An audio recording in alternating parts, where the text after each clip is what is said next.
Subscribe કરો એ High News India channel ને પછી યુટ્યુબ એપ પર બેલ આઇકોન નું બટન દબાવો અને નિહાળો એ High News India channel. Banaskantha જિલ્લાના દિયોદર ડીવાયએસપી આઈપીએસ સુબોધ માનકર અને તેમની ટીમ અને દિયોદર પીએસઆઈ પીવી ઢોકળિયા અને તેમની ટીમ દ્વારા દિયોદર ટાઉનમાં પેટ્રોલિંગમાં હતા ત્યારે ખાનગી બાતમી મળી હતી કે ત્યારે એક કાર નંબર GJ01 RV 3591 નંબરવાળી દારૂ ભરેલ સફેદ ક્રેટા કાર પસાર થઈ રહી છે ત્યારે જાત્રા રોડ પરથી રેલવે ઓવરબ્રિજ પર આવી રહેલી કારને ઊભી રખાવી તલાશી લેતા દિયોદર પોલીસે રેલવે ઓવરબ્રિજ પરથી દારૂ ભરેલી એક કાર ઝડપી પાડી હતી જેમાં ભારતીય બનાવટનો વિદેશી દારૂ અને બિયર બોટલ નંગ 1414 જેની કિંમત રૂપિયા 2,61,720 દારૂ સાથે સફેદ કલરની ક્રેટા કાર કિંમત રૂપિયા 5 લાખ અને 2 મોબાઈલ કિંમત રૂપિયા 10,000 રોકડ રકમ કિંમત રૂપિયા 1190 સાથે કુલ કિંમત 7,72,910 મુદ્દામાલ સાથે દિયોદર પોલીસે ઝડપી પાડ્યા હતા તો રાજસ્થાનના સાંચોરથી ગુજરાતના અન્ય સ્થળ પર દારૂની ખેપ મારતા દિયોદર રેલવે ઓવરબ્રિજ પરથી દારૂ ભરેલ કાર સાથે રાજસ્થાન સાંચોરના 2 બુટલેગરોને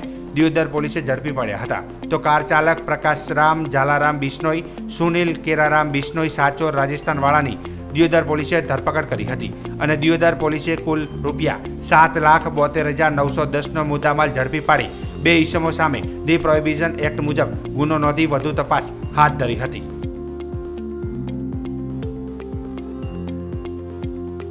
વિશ્વમાં સૌથી મોટા લોકતંત્રની ચૂંટણીની તારીખો જાહેર થઈ ચૂકી છે ત્યારે દેશભરમાં તમામ પાર્ટી પક્ષ એક્શન મોડમાં છે। ગુજરાતમાં 26 લોકસભા બેઠકો પર 7 મેના રોજ મતદાન યોજાશે તો ગુજરાત સહિત તમામ મતગણતરી 4 જૂનના રોજ થશે। સૌથી મોટા લોકતંત્રની ચૂંટણીને લઈને ચૂંટણી પંચ સતત વોચ રાખી રહી છે ત્યારે તમામ પાર્ટીઓ પણ આચાર સંહિતાના નિયમોનું પાલન કરવાનું રહેશે। હાલમાં દેશભરમાં યોજાનાર લોકસભા ચૂંટણીમાં કોઈપણ પ્રકારની ગેરરીતિ ન સર્જાય તેનું ખાસ ધ્યાન રાખવામાં આવી રહ્યું છે। લોકસભાની ચૂંટણીને લઈને ગુજરાતમાં તેનો અસર જોવા મળી રહ્યો છે। ગુજરાતના કોઈપણ સિટી કે શહેર કે ગ્રામમાં ચૂંટણી અનુલક્ષી પેરામિલિટરી ફોર્સ અને પોલીસ દ્વારા ફૂટ માર્ચ નીકાળવામાં આવી રહ્યો છે ત્યારે આજે યાત્રાધામ અંબાજીમાં પણ અંબાજી પોલીસના જવાનો સહિત BSFના પેરામિલિટરી ફોર્સ દ્વારા ફૂટ માર્ચ યોજાયો હતો। આ ફૂટ માર્ચ અંબાજીના વિવિધ માર્ગોથી પસાર થયો હતો જેનો મુખ્ય સંદેશો આવનાર લોકસભા ચૂંટણીમાં કોઈપણ સામાજિક તત્વો કે કોઈપણ પ્રકારની ગેરરીતિ ન સર્જાય તે માટે આ ફૂટ માર્ચ નીકાળવામાં આવ્યો હતો।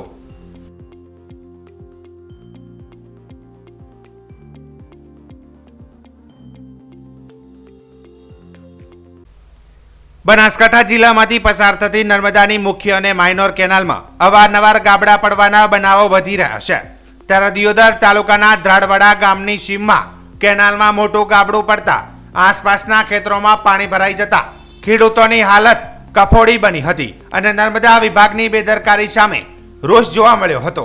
આ અંગે સૂત્રો પાસેથી મળતી માહિતી મુજબ દિયોદર તાલુકામાં આવેલ નર્મદાની મુખ્ય અને માઇનોર કેનાલમાં અવારનવાર વ્યાપક ભ્રષ્ટાચારોની ફરિયાદ ઉઠી છે ત્યારે કેનાલો તૂટવાના ગાબડા પડવાના બનાવ વધી રહ્યા છે અને ખેડૂતોને ખેતીમાં મોટા પાયે નુકસાન થઈ રહ્યું છે ત્યારે દિયોદર તાલુકાના ધ્રાડવાડા ગામની સીમમાં આવેલ મીઠાથી ભીમબોડીને જોડતી માઇનોર કેનાલમાં 10 ફૂટથી વધુનું ગાબડું પડ્યું હતું અને કેનાલમાં ગાબડું પડતા ખેડૂતોના ખેતરમાં પાણી ફરી વળ્યું હતું જેના કારણે ખેડૂતોને મહા મહિનેથી 3 વીઘામાં બાજરીના પાકનું વાવેતર કરેલામાં પાણી ફરી વળતા ખેડૂતોના મોઢામાં આવેલો કોળિયો છીનવાઈ જતા નુકસાની પહોંચી હતી। એક તરફ ખેડૂતોને સરકારની નીતિ સામે રોષ છે ત્યારે દિયોદર તાલુકાના નર્મદાના કેનાલના બોગસ અને હલકી ગુણવત્તાના કામ અંગે અનેક વખત રજૂઆત કરવા છતાં નર્મદા વિભાગ દ્વારા કે સ્થાનિક આગેવાનો દ્વારા કોઈ જ પગલાં ભરવામાં ન આવતા રોષ જોવા મળી રહ્યો છે।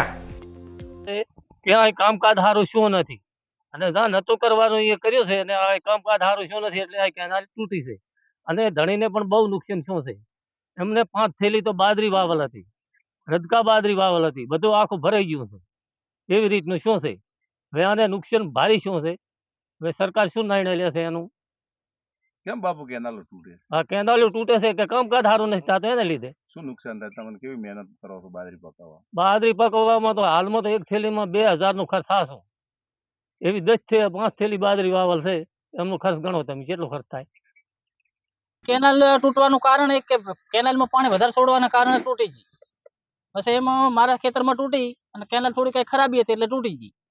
પછી એમાં બાજરી વાયેલી છે 3 વીઘા, એટલે એમાં એક થેલી 800 રૂપિયાની બિયારણ આવે થેલીનું. પછી એમાં શેરડી મોંઘી, ખાતર મોંઘા.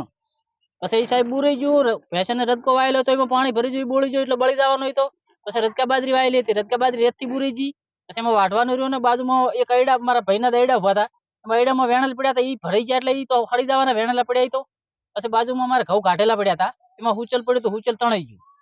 પછી ઝાર વાયેલી હતી, ઝારે 2 મણ ઝાર વાયેલી હતી, એમાં પાણી ભરી ગયું તો ઉગવાને માથે રેત વળી ગયું. એટલે આવું બધું સાહેબ છે. એમાં હવે મારે કરવાનું શું? આમાં નુકસાન તો સાહેબ મને વળતર હાલે તો સરકાર સારું કહેવાય એમ. તો વાત જ આવવા દ્યો. બહુ નુકસાન છે. બાજરી આખી બોળી ગઈ, ઘઉં બોળી ગયા, પછી ભાઈ ઝાર બોળી ગઈ, લસકો બોળી ગયો, લસકા બાજરી બોળી ગઈ. 4-5 વીઘા વાવેતર હતું એ બધું ફેલ થઈ ગયું. પછી આગળ અડે પડ્યા હતા વેણેલા, એ પણ બધા ખેંચી ગયા. નુકસાન કેટલું છે? નુકસાન સાહેબ બહુ છે. હવે જે નુકસાન શું સાહેબ કેવું કેટલું નુકસાન થાય? ત્યારે તો સાહેબ મોંઘવારી છે બધી વાતે, બહુ નુકસાન છે બધી વાતે. અમારે સાહેબ આવું જ છે એમ ખેડૂતોને. અને સાહેબ થોડુંક આટલા થોડું ખરાબી હતી અને પાણી થોડું આજે વધારે અને તૂટી ગયા અહીંયા અમારા ખેતરમાં. બનાસકાંઠા જિલ્લાના થરાદ તાલુકાના ખોડા ચેકપોસ્ટ ઉપર વાહન ચેકિંગ દરમિયાન પોલીસે એક શિફ્ટ ગાડીમાંથી 43 ગ્રામ કિંમત રૂપિયા 4,30,000નો એમડી ડ્રગ્સ જથ્થો મળી આવ્યો હતો. પોલીસે 2 આરોપીઓની અટકાયત કરીને કાયદેસરની કાર્યવાહી હાથ ધરી હતી.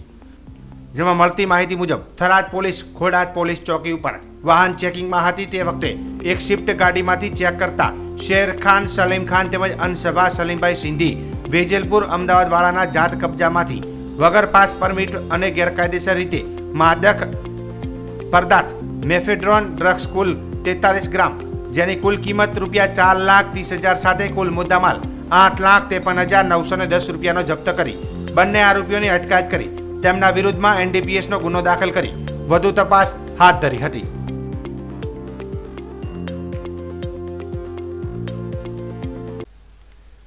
ઉનાળાની શરૂઆત થતાં અનેક જગ્યા પર મધમાખી કરડવાના કિસ્સા સામે આવતા હોય છે. જેમાં બુધવારના રોજ બનાસકાંઠા જિલ્લાના દિયોદર શહેરમાં પ્રાથમિક શાળા નંબર 3માં બપોરે 3 કલાકે ઝાડ પર એકઠું થયેલું મધમાખીનું ઝુંડ એકાએક ઉડતા શાળામાં નાસભાગ મચી જવા પામી હતી. જેમાં શિક્ષકો સહિત 20થી 30 જેટલા લોકો અને શાળાના બાળકો તેમજ શાળાના આચાર્યને મધમાખીએ ડંખ મારતા ઈજા પહોંચાડી હતી. જે બાબતની જાણ દિયોદર આરોગ્ય વિભાગને થતા આરોગ્ય વિભાગની ટીમ હરકતમાં આવી અને તાત્કાલિક સારવાર આપી હતી. જોકે ગરમીના કારણે એકાએક મધમાખીનું ઝુંડ ઉડી હોવાનું જાણવા મળ્યું છે.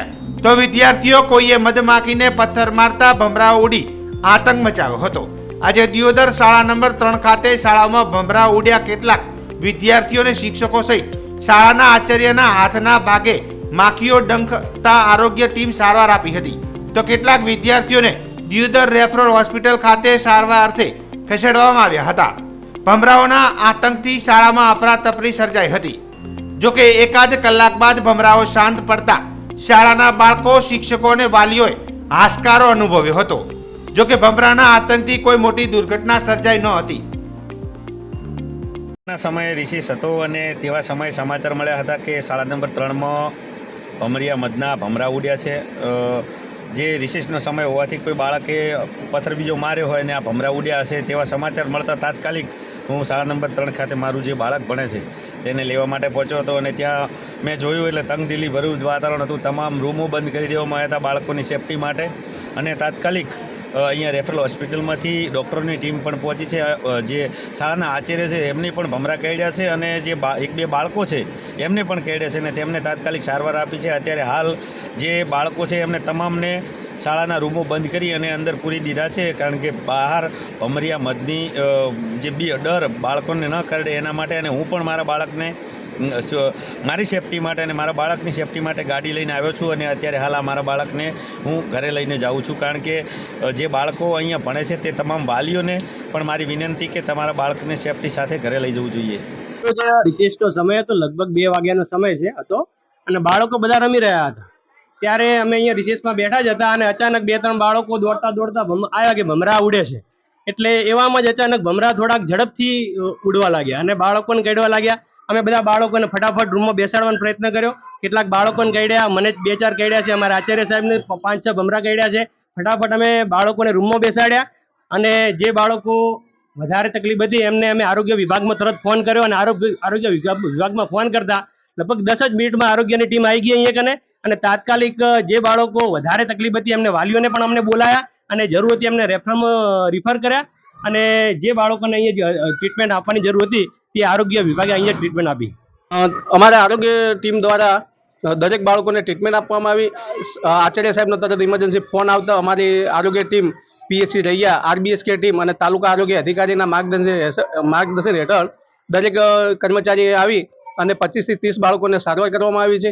એના સિવાય 2 થી 3 બાળકો હતા એને દિયોદર રેફરલ ખાતે પણ એને સારવાર માટે લઈ ગયેલા છીએ અને વધારે પડતું એવું કંઈ લાગતું નથી, ખાલી નોર્મલ બધાને કહ્યા છે અને દરેકને ટેબ્લેટ અને ટ્રીટમેન્ટ આપી દેવામાં આવી છે અને અત્યારે હાલ વાતાવરણ શાંતપૂર્ણ બની ગયેલું છે. બનાસકાંઠા જિલ્લાના વાવ તાલુકામાં ટૂંકા સમયગાળામાં બહોળી પ્રસિદ્ધિ મેળવેલ ઓમ પ્રાઇમરી સ્કૂલમાં વાર્ષિક મહોત્સવ યોજાયો હતો, જેમાં KG થી 8 ધોરણ સુધીના બાળકોએ જોરદાર પરફોર્મન્સ કર્યું હતું. નાના નાના બાળકોના ડાન્સ અને નાટક જોઈ લોકો મંત્રમુગ્ધ થઈ ગયા હતા. વાવ તેમજ આજુબાજુના ગામોમાંથી અને શહેરોમાંથી બહોળી સંખ્યામાં લોકો ઉપસ્થિત રહ્યા હતા, જેમાં ઓમ પ્રાઇમરી સ્કૂલ વાવના શાળાના આચાર્ય અંકિતભાઈ ત્રિવેદી તથા શિક્ષક તેમજ સ્ટાફ મિત્રોએ ખૂબ જ મહેનત કરીને બાળકોને તૈયાર કર્યા હતા અને બાળકોની મહેનતને વાલીઓએ બિરદાવી હતી. આજ રોજ અમારી શાળામાં વાર્ષિક ઉત્સવ ઉજવવામાં આવ્યો, જેમાં બહોળી સંખ્યામાં વાલીગણ તથા ગ્રામજનો ઉપસ્થિત રહ્યા અને બાળકોએ બહુ સારું પ્રદર્શન કર્યું. બાળકોએ ડાન્સ, નાટક વગેરે જેવા કાર્યક્રમો કર્યા, જે જોઈને સૌ વાલીગણ અને ગ્રામજનો મંત્રમુગ્ધ થઈ ગયા. આ કાર્યક્રમથી વાલીઓમાં પણ સારો મેસેજ ગયો અને વાલીઓએ પણ બાળકોના નાટક અને ડાન્સ જોઈ ખૂબ પ્રશંસા કરી. અમને સારો સપોર્ટ પણ વાલીગણ તરફથી મળતો રહે છે. આવો સાથ સહકાર કાયમી વાલીઓનો મળતો રહે અને ગ્રામજનોનો પણ મળતો રહે એવી અમે આશા રાખીએ છીએ. સબસ્ક્રાઇબ કરો ये है न्यूज़ इंडिया चैनल ने પછી YouTube એપ પર બેલ આઇકોન નું બટન દબાવો અને નિહાળો ये है news India channel. Audio Jungle.